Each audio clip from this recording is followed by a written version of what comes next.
Hi guys, welcome to a new episode of Sneak Peek. So I'm David. And I'm Brian. So finally we are back talking about sneakers. Today we are making this sneaker video is for Isaac. So Isaac commented in our previous video. So this is his question.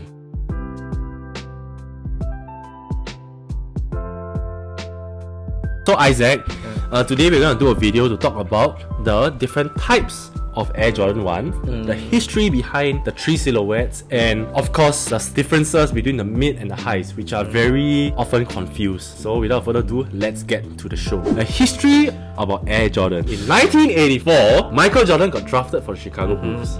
Yes. Right? And in 1985, he debuted the Air Jordan 1 High Chicago. In 1985, the first ever iteration of the Jordan 1 were the high tops.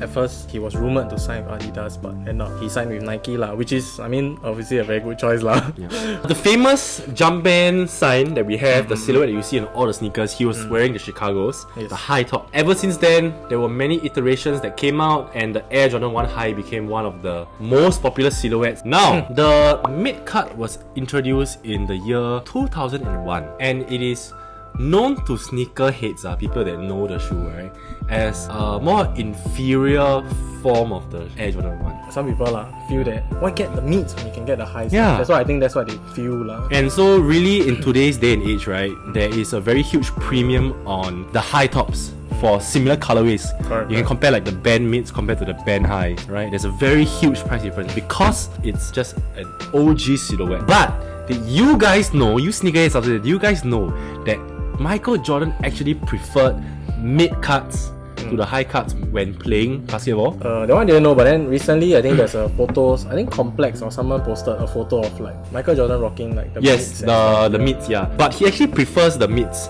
That's why when the Jordan 1 and the Jordan 2, he said they were too high, so the Jordan 3 started off as like a mid-cut thing. So now, David, tell us more about the lows. So the lows was actually released at the same time as the highs actually. I guess it wasn't so popular back then lah. Because basketball shoes in the past, people like it high cut because it sort of protects the ankle, and that's why I think the Jordan 1 lows didn't do as well or wasn't so popular during that period lah. I think it started becoming popular maybe also around the 2000s. That's why it was then that a lot of people start to release more colorways and retroing it lah. Yeah.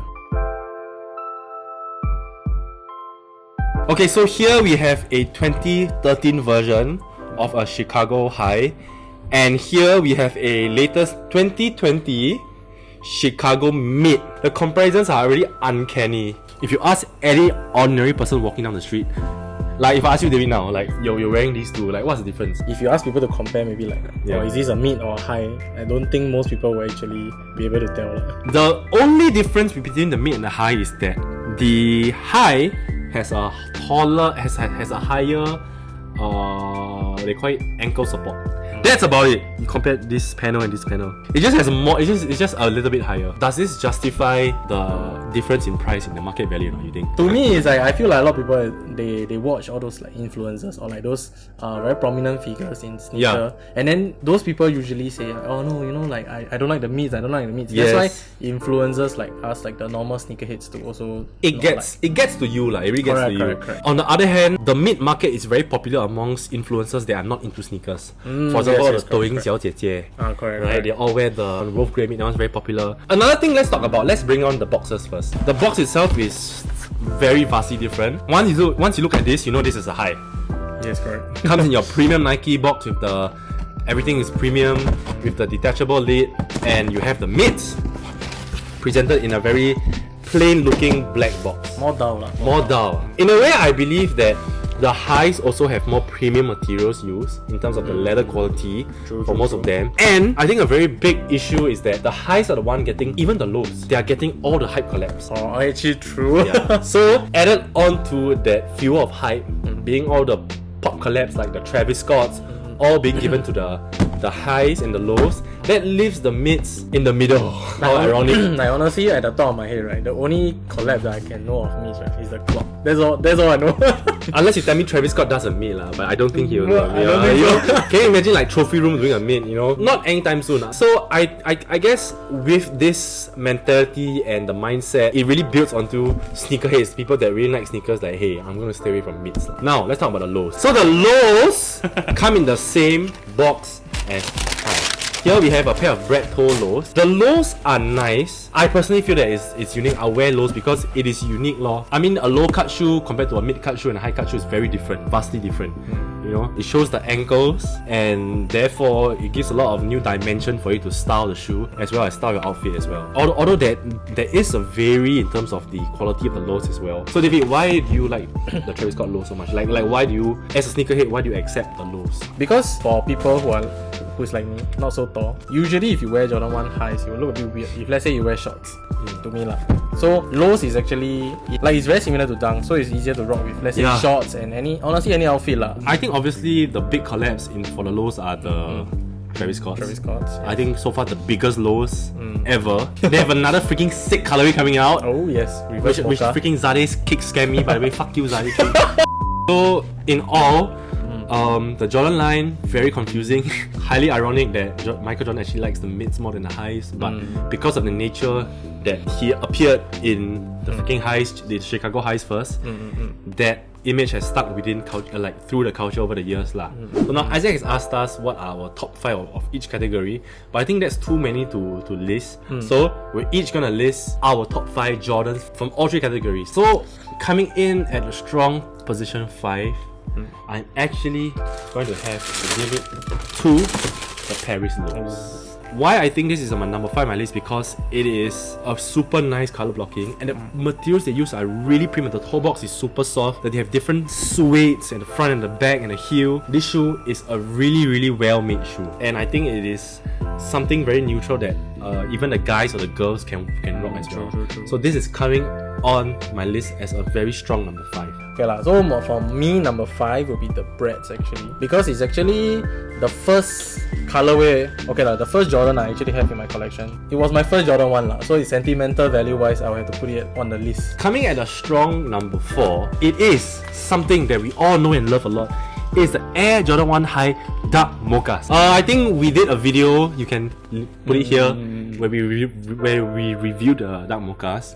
I think it's a very beautiful colorway. Yes. The quality is fantastic as well. Okay, so my number 4 pick will also be the same as Brian, which are the Jordan 1 Mochas. Hey. And like I agree with what Brian said lah. To me personally, I think we have mentioned in the previous video also, I personally feel the Mochas are nicer than the Travis Scotts. To me lah. I mean it's a controversial take, but to me, if you tell me both no collab, no nothing, I will honestly choose Jordan 1 Mochas instead of the Travis Scotts lah. For me, coming into our strong number 3 is the Travis Scott Air Jordan 1 Lows in the OG colorway. Now, I don't need to explain why this is popular. We've talked about it many times. But I own both the high and the lows. But I feel that the lows are a lot more wearable. Easy to It's match. just nice. And I just like it, so it's on my number 3 on my list. Number 3 for me would be the Off-White Chicago's. I didn't really put it very high up on the list because I like the Chicago colorway, and obviously because it's collab with Off-White. The shoe has done a lot for, honestly, hypebeast and sneakerhead culture. Yes. So that's why it's on my list. But I wouldn't say it's one of my top few favorite shoes. It might not even be in my top 10 or sneakers of all time. But I still have to put it just for the meaning lah, for the culture lah. So I put it on my list. So coming in at number 2 on my list is, drumroll, the Travis Scott Jordan 1 Highs. No, side. Wait, I actually thought like, oh No, shit. Okay. it is the Trophy Room. Oh yeah. It's Yes. a sneaker of the year last year also. Yes, I just like it. The milky sole, I think it's super unique. I think I explained before. The milky sole. On number 2 on my list, might be a bit weird, but I actually really like the neutral one, like the neutral grey. I mean, the one neutral grey. The latest one. Yeah. That's number 2 on your list. Yeah. So for me, I wouldn't put it like Jordan 1 highs or lows because I actually really like both. But I don't know why. There's just something about this shoe, right? Wow. That I really like. I just don't know why. But when I first saw it, I was like, Wow, it's just a really very one of the sickest Jordan 1s I've ever seen. I don't really personally like full white shoes, but when I first saw this Jordan 1, I really fell in love with it. I think it's just, there's like a very vintage, very like cool vibes to this shoe. That's why I think these or either maybe the Nigel Sylvester's. I think like this kind of like very vintage kind of Jordan 1s I really like. That's why it's number 2 on my list. And finally we come to our number 1. My number 1, it is the up and coming Travis Lowe's. What? Wait, what? Okay. Let me tell you why. Because those things are just beautiful. The color blocking is beautiful. Everything is so nice about it. Like, just take my money lah. We'll definitely do a review on the shoe when it's out lah. But that is my number 1, and that is the shoe that I am looking forward to super intently. So for my number 1, it's actually the Jordan 1 Low Travis Scott, but the fragment edition. Boring man. Okay, it's not often, like I mentioned just now, it's not often that a low can actually win a high. And the Travis 1 Low fragment really just kicked the ass of the Travis 1 highs. The counterpart lah. Yeah, the counterpart lah. Really. Because of the white, though it looks so weird. Correct. Just the whole silhouette and the cream and everything. Like I mentioned, why I like for my pick number 2. I really like this kind of vintage, creamy kind of color on my shoes. Plus the blue from the fragments. I think it's really just a very sick shoe. Wow. So these are our picks, guys. Yes. How many meats are there? None. So Isaac, this video is for you. Hope it answers your questions, and hope you guys actually know the difference between a mid and a high now. If there's anything else we missed out you want to share, please let us know in the comments. Like maybe you can suggest maybe things like this, correct? Like Isaac asking sneaker questions or any questions, we will answer them in the next video. So we've come to the end of this video. It was very fun to make. Thank you so much, Isaac, for commenting again. And yeah, let us know in the comments, what are your top Jordans? Right? Are there any mid lovers out there? So that's all. Hopefully you guys like this video, and who knows what we're gonna make next, right? Give us some inspiration. Alright? Okay, till then, bye.